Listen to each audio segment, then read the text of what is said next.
এখন তো আমেরই সিজন আর বাজারে প্রচুর আম পাওয়া যাচ্ছে, তো এই সময়টাই হলো আমের আচার বানানোর জন্য একদম পারফেক্ট সময়। তো বন্ধুরা, আপনারা যদি সঠিক নিয়ম না জানেন তাহলে কিন্তু আমের আচার কোনোভাবেই ভালোভাবে থাকবে না। তো আমি কেমনভাবে বানাচ্ছি আপনারা দেখে নিন। 1 বছরের বেশি আপনারা আমের আচারটা কিন্তু স্টোর করে রাখতে পারবেন।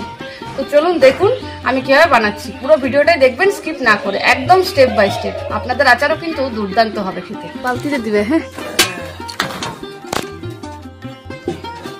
বড় বড় সাইজের গুলো তুলবে, বড় ছাড়া আচারে ঠিকঠাক লাগবে না। এই সাইজ তো বা বিশাল সাইজ হয়েছে, হ্যাঁ দারুণ। এই দেখো এইখানে আছে অনেকগুলো। দাও দাও দাও।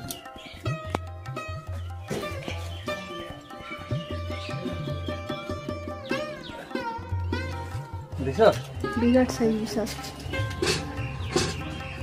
এইটা সবথেকে বড়, মানে একটা থোকা পারলেই আচার হয়ে যাবে। এইটা হ্যাঁ, এখানে অনেকগুলো একসাথে আছে, বেশ বড় বড় সাইজ, অনেক আছে এখানে।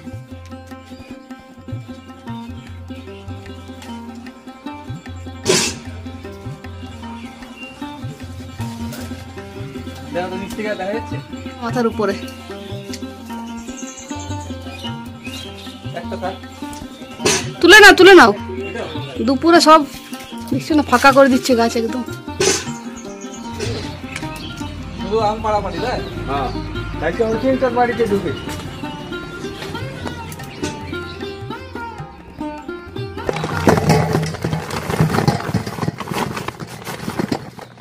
বন্ধুরা, গাছের থেকে তো আম পাড়া হয়ে গেছে। চলুন আজকে আপনাদেরকে তেল আম বানিয়ে দেখাবো। তার জন্য সব থেকে প্রথমে আমগুলো আমি কেটে নেবো। তো চলুন বন্ধুরা দেখতে থাকুন আজকে আমি তেল আমের রেসিপিটা কিভাবে করছি। দেখুন বন্ধুরা, আমগুলোর সাইজ দেখুন, পুরো আচারের জন্য একদম পারফেক্ট, দারুণ। আর আমগুলো আমি আগেই ধুয়ে নিয়েছি, কারণ ভেজা থাকলে আচারে কিন্তু পরে নষ্ট হয়ে যেতে পারে। তার জন্য আমগুলো আগে আমি ধুয়ে শুকিয়ে নিয়েছি। চলুন এবার ঝটপট আমগুলো কেটে নিই।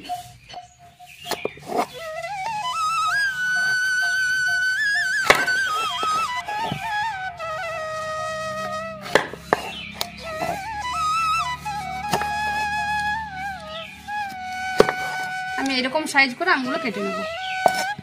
এর থেকে কিন্তু বেশি ছোট করবেন না।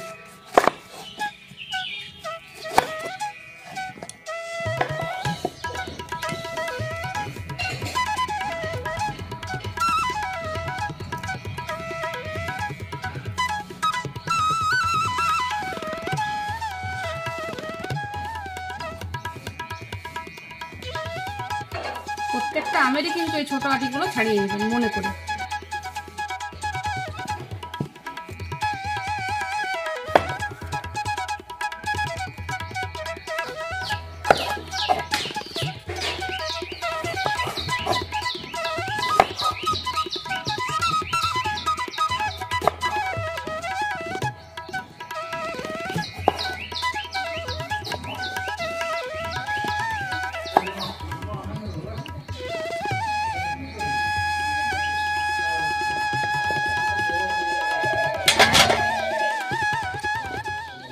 আমার আম কাটা তো হয়ে গেছে, একদম থালা ভর্তি আম কেটে দিয়েছি।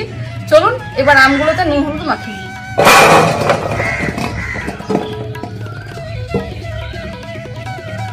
এবার আমের মধ্যে দিয়ে দিচ্ছি স্বাদ মতো নুন। এবার দিয়ে দিচ্ছি হলুদের গুঁড়ো। আর দিয়ে দিচ্ছি 2 চামচ লাল লঙ্কার গুঁড়ো।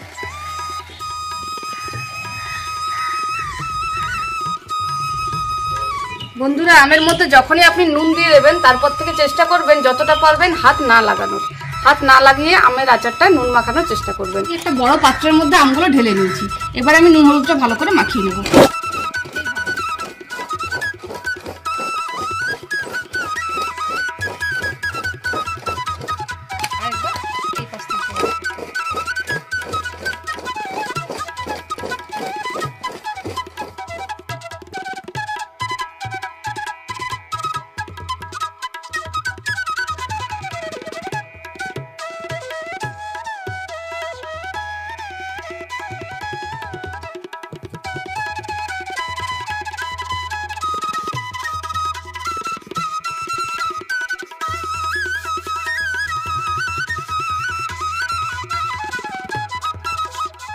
আমি একটা কুলোর মধ্যে আমগুলো রোদে দেবো, তাই ঢেলে দিচ্ছি।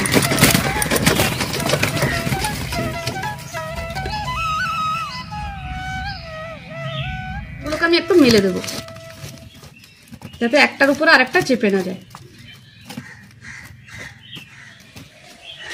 এবছরের গরম বন্ধুরা তাপমাত্রা বাড়তে বাড়তে এমন জায়গায় এসে দাঁড়িয়েছে, মানুষ শুকিয়ে আমসি হয়ে যাচ্ছে, তার তো আবার আম শুকাবে না বলুন তো। তো তার জন্য আজকের দিনটা আমার আমগুলো একটু শুকিয়ে নিক, আমি বাকি প্রসেসটা আপনাদের সঙ্গে কালকে শেয়ার করবো। এখানে রোদ্দুরটা ভালো আছে, আমি এখানে দিয়ে দিলাম।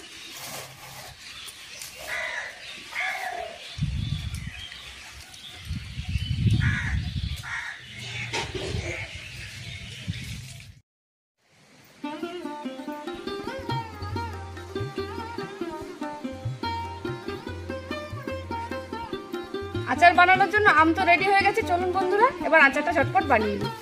দেখুন একবার আমগুলো দেখুন, একদম পারফেক্ট ভাবে শুকিয়ে গেছে। চলুন এবার আচারটা রেডি করে নিই। একটা ভালো আচার বানানোর জন্য আগেই দেখে নিতে হবে যে আমি কি কি মশলা ব্যবহার করছি, আর তার সঙ্গে সব থেকে বড় কথা হচ্ছে কতটা পরিমাণে দিচ্ছি, কারণ পরিমাণ না ঠিকঠাক থাকলে কিন্তু আচারের টেস্ট ভালো হবে না। তো চলুন বন্ধুরা আমি কি কি মশলা দিচ্ছি আর কতটা পরিমাণে দিচ্ছি আপনারা একবার দেখে নিন। এখানে আমি নিয়ে নিয়েছি বড় চামচের 1 চামচ গোটা জিরে, এবার দিয়ে দিচ্ছি 1 চামচ পানমৌরি, 1 চামচের মতো সাদা সর্ষে, 1/2 চামচ কালো সর্ষে, 1/2 চামচের থেকে একটু কম দিয়ে দিচ্ছি মেথি, এবার দিয়ে দেবো 1/2 চামচের থেকে একটু কম কালো জিরে, এবার 1 চামচের থেকে একটু কম দিয়ে দিচ্ছি গোটা ধনে, এবার দিয়ে দেবো 6টা শুকনো লঙ্কা, আর দিয়ে দিচ্ছি 4টে তেজপাতা। বন্ধুরা এই 9 রকমের মশলা দিয়ে আজকে আমি আমের আচারটা বানাবো। তো চলুন এবার এই মশলাগুলো আমি একটু গরম করে নিই। এবার মশলাটা গরম করবো তাই কড়াই বসিয়ে দিচ্ছি। এবার এই মশলাগুলো সব আমি কড়াইয়ের মধ্যে ঢেলে দিচ্ছি।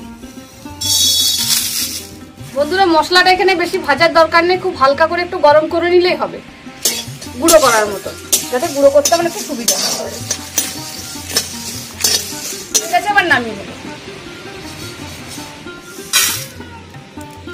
এবার 500 গ্রাম কাচ্চিঘানি তেল আমি কড়াইতে গরম করে নেব।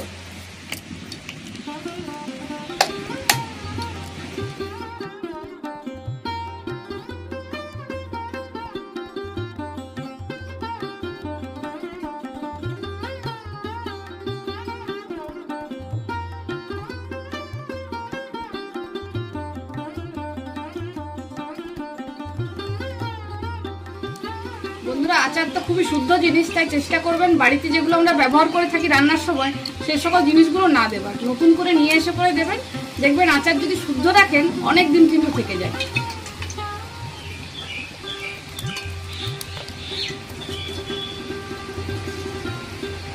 এবার তেলটা আমি বেশি আঁচে গরম করব না, কড়াইতে যেহেতু আমার গরম আছে সেই কড়াইতে তেলটা একটু গরম করে আমি নামিয়ে নেব।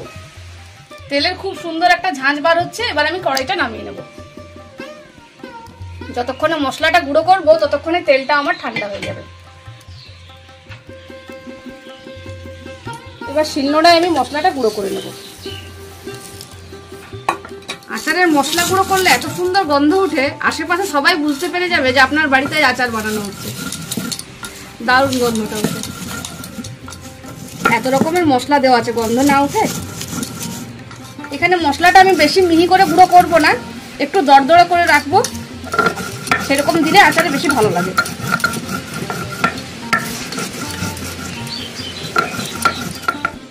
দেখুন মশলাটা কি সুন্দর, বেশ আধ ভাঙা আছে। তো এরকমই মশলাটা রেডি করবেন, বেশি মসৃণ করে বাটার কিন্তু দরকার নেই। চলুন মশলা গুঁড়ো করা তো হয়ে গেছে, এবার বাকি প্রসেসটা শুরু করি। এবার গুঁড়ো করে রাখা মশলাটা তেলের মধ্যে ঢেলে দেবো।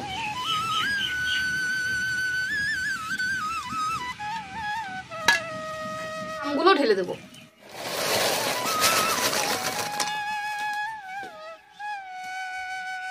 এবার দিয়ে দিচ্ছি কটা চেরা কাঁচা লঙ্কা,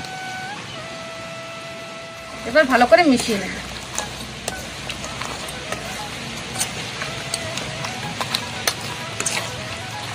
আমি তেলটা এখানে একটু বেশি দিয়েছি যেন আমগুলো একদম ডুবে যায়। আপনাদের যেমন দরকার আপনারা সেই পরিমাণে বারে বারে মিশিয়ে নিতেও পারেন।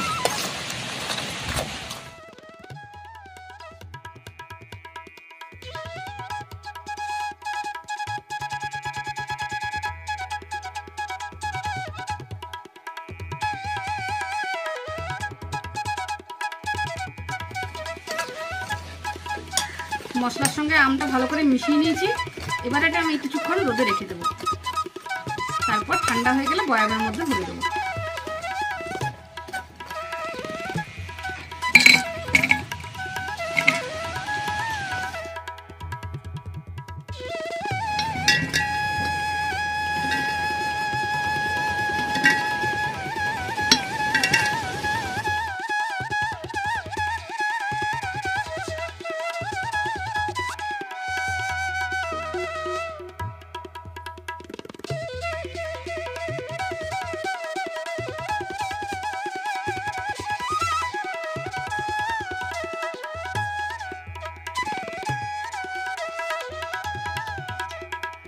বন্ধুরা রেডি হয়ে গেল আমের আচার।